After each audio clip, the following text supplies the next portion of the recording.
পাকিস্তানের উদ্দেশ্যে দেশ ছেড়েছেন মুশফিক মুমিনুলরা। গত ৬ আগস্ট পাকিস্তান সফরে যাওয়ার কথা ছিল বাংলাদেশ এ দলের। তবে দেশের পরিস্থিতি স্বাভাবিক না থাকায় নির্দিষ্ট সময় যেতে পারেননি ক্রিকেটাররা। গতকাল শুক্রবার সকালে পাকিস্তানের উদ্দেশ্যে দেশ ছেড়েছেন মুশফিকুর রহিম মুমিনুল হকরা।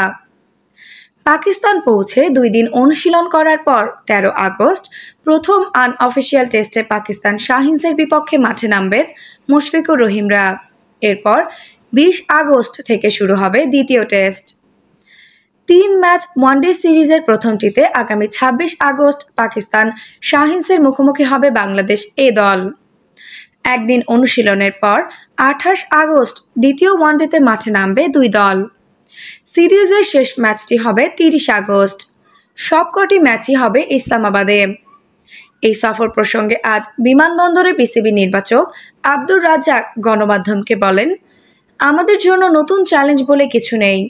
প্রতিটি দিনই চ্যালেঞ্জিং, প্রতিটি সিরিজ, প্রতিটি খেলা আমাদের নতুনভাবে শুরু করতে হয়। আমি মনে করি সবকিছুই চ্যালেঞ্জিং।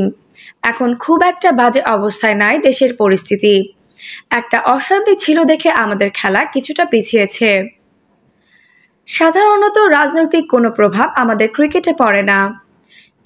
ক্রিকেটের গতিতে এগিয়ে যায়। সবগুলো খেলাই আসলে ওটার সাথে চ্যালেঞ্জের কোনো কথা না। চ্যালেঞ্জ হচ্ছে আমাদের ক্রিকেটটাই। যখন আমরা যেখানে খেলতে যাই সেটাই আমাদের জন্য চ্যালেঞ্জিং, যোগ করেন তিনি। আফসানা নওরিন, বাংলা স্পোর্টস।